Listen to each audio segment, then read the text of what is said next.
As a utilitarian, okay, the main thing that I care about is reducing misery, reducing harm. Okay? There are strategies and there are results, right? You have the results and you have the strategies that you apply to get those results that you want, okay? So when it comes to fighting Islam, the strategy for me is like attacking Islam outright rather than trying to reform it, okay? And guess what? Attacking Islam outright and calling for its abolishment does get you baby steps in the right direction, right? Because even if you think that this whole defense mechanism that religion has, that it goes into the corner and acts all like, okay, you know what, we are a feminist religion, we're a peaceful religion, we're pro-gay rights, we're pro-this, we're pro-democracy. This is all just a defense mechanism and it doesn't represent anything in the Quran or the Bible, anything like that. You understand? Like, yeah, but we prefer having the religion in that position rather than in a position where it's in power, that it could be true to its very nature, right? The way that you get religion to be in that corner, even if that's what you want, is to be full-on anti-theist, right?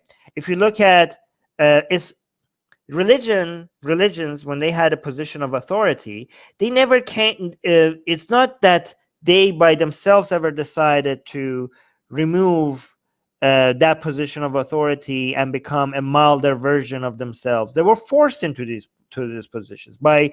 It was never from within that religions, like, okay, so for example, if you look at like Islamic reform, the modern Islamic reform movement, it's not because the Muslims themselves looked at the Quran and they read the Quran and they realized that for 1400 years, for example, a verse that tells you that you should beat your wife, all of a sudden they realize like, oh wait, we have been reading this wrong for 1400 years. This actually means something else. Maybe it means like tickle your wife or something like that. No.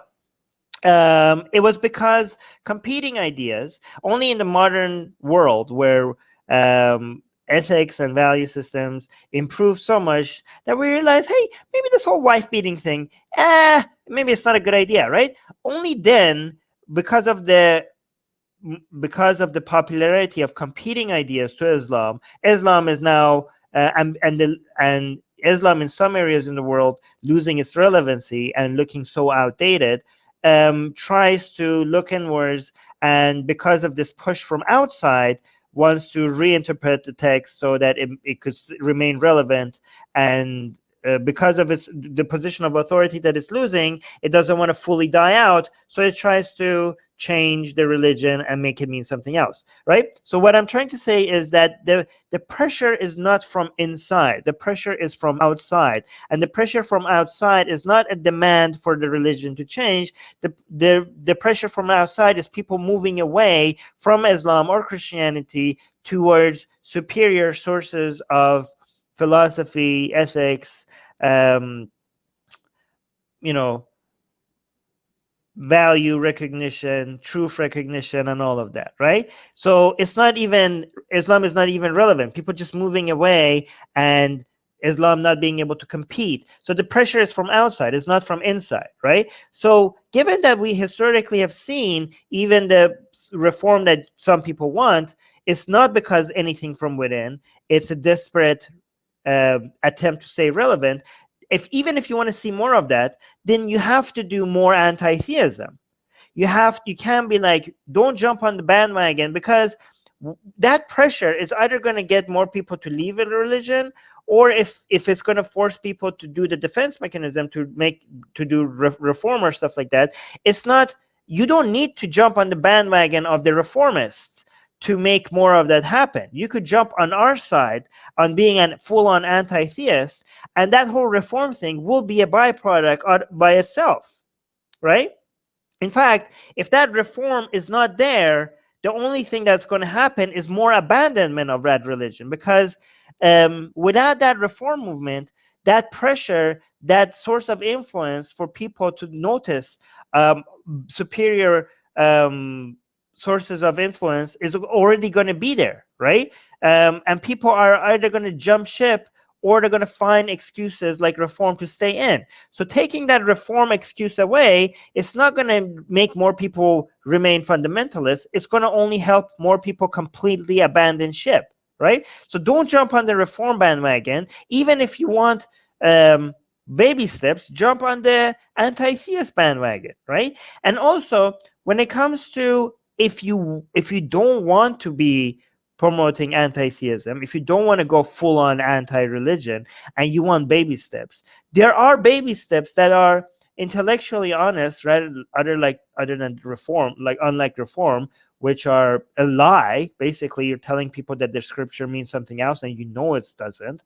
You could promote skepticism, you could promote doubt, right? And those are baby steps, but it's a baby step that is not gonna be used as a way to keep the religion alive and relevant.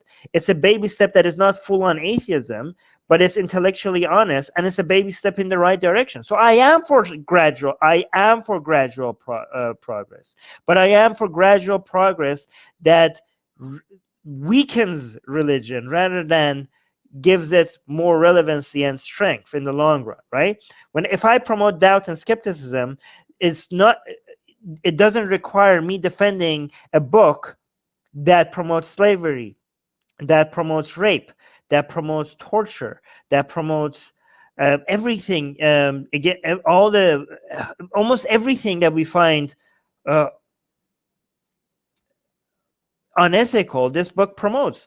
I don't have to. If you're defending the Quran, if you're defending reform, you're defending Islam. If you're defending Islam, you're defending the Quran. If you're defending the Quran, you're defending all of these. You're defending rape. You're defending slavery. But if you want if you want baby steps, if you want progress that is not full on atheism, promote skepticism, because that is a baby step and it weakens the religion rather than strengthening it. And also subscribe to our newsletter, because if we get removed from all these platforms, at least we could reach out to you. And guys, by the way, if you subscribe to our newsletter, you get a free copy of Where's your copy, Susanna? Get it. We're doing promotion. You get a free. It's not even promotion. It's free. Okay, so if you subscribe to our newsletter, link in the description, you get a free copy of Why There's No God. Come on, like, I'm handing it out for free. Okay, it's a bestseller on Amazon, and you get it for free. So subscribe to our newsletter, and you get a free copy of Why There's No God sent to you. Link in the description.